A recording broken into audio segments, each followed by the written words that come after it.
Hello fellow farmers, Craig McHugh here. Today we're going to be talking about four-season gardening. In particular, growing in a greenhouse.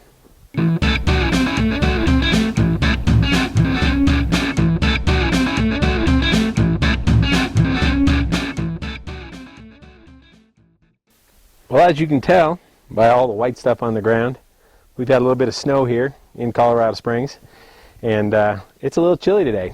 It's about 23 degrees outside, but in that greenhouse, we've got all kinds of goodies growing in there. Right now, just checked the temperature. It's about 89 degrees in there.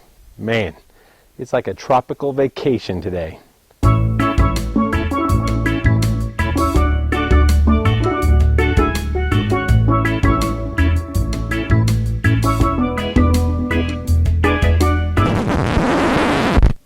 Okay, that might be a bit of an exaggeration, but it is really nice in there. Let's go in. Okay, here we are inside the greenhouse.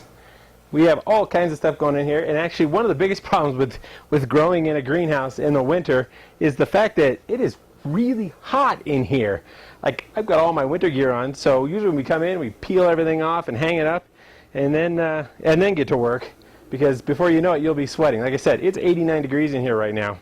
So let's take a look around at the structure of the greenhouse, and then we'll take a look at what's growing on the inside. One of the main features of this greenhouse that allows us to grow four-season is the double wall construction. So as you can see, we have a little blower here, and that little blower inflates two pieces of plastic. So that gives us an air barrier that traps warmth in the greenhouse and allows it to be 89 degrees in here when it's 23 degrees outside. This greenhouse also uses a passive ventilation system. So you can see up here on the roof, we have two vents that open when it gets hot. When it gets about 80 degrees in here, those two vents open. They use a beeswax ram, and they allow us to ventilate without having to use any electricity. The thing that's important to remember when you're using this type of system, though, is you have to get air in behind it. You can't just have all the air go out without having air come in. So what we use for that is another passive system here that essentially uses the same beeswax ram using louvers, and when those louvers open up at about the same temperature, they allow air from down low to come in and draw cool air in and ventilate the hot air out of the roof. Over here you'll see our hydrant. It's a frost-free hydrant, and down below we have the ability to plumb into that same continuous water supply, and we use that in the summertime for our drip irrigation system, which once we get into summertime we'll go into more detail on that. Okay, let's talk about watering. Normally in the summertime we use a drip system that works really well at this altitude, and also it's so dry here, so we put the drip tape down and it does great. In the wintertime, everything freezes, so we have to water by hand. Let's show you how we do that. We found that watering by hand in the wintertime works best. It allows us to put down the amount of water we need where it's needed. Some beds will be wetter than others from snow runoff, especially on the edges. The other thing we found that when it's cold, we have to moderate our water or not water at all, just so we don't have to worry about anything freezing.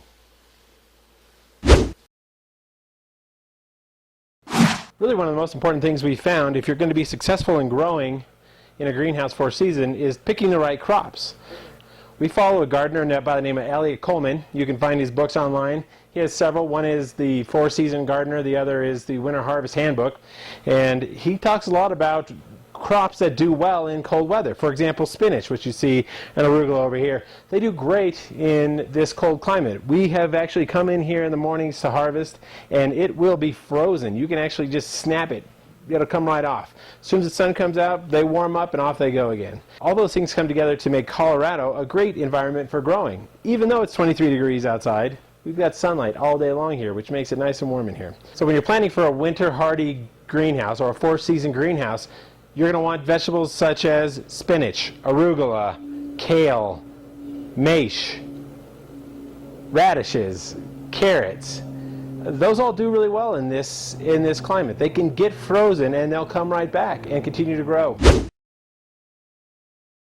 Another question we get quite often about growing for season is, how do we heat this greenhouse? Most people assume we use some sort of propane or something to heat it. We don't. Again, like I said earlier, this is a 4-season greenhouse. It's a double wall construction, so it's designed to trap the heat in between the layers and in the greenhouse.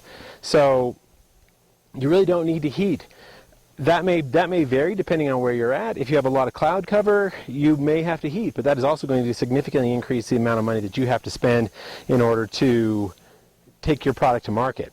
So in Colorado, we have 265 days of sunshine. It's 89 degrees in there right now, and it's 23 degrees out here. So we really don't need to heat our greenhouse. And on really cold nights, when all else fails, we've got our plan B.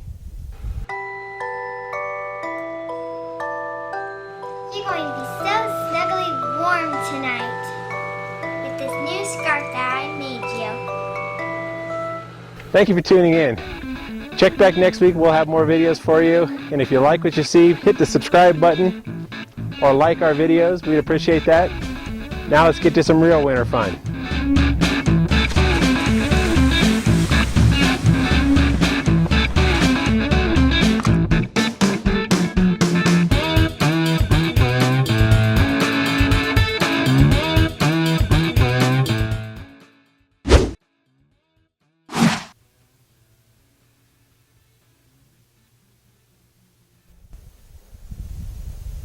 Thank you for tuning in. We hope you enjoyed our time today. That sounds stupid. Carrots. Those all do really well in this climate. They can get frozen and they'll come right back and continue to grow. So do that. What else? Go ahead. This is Mr. and Mr. Just say Mr. Arugula. Mr. Arugula. Okay, Mr. Rugla.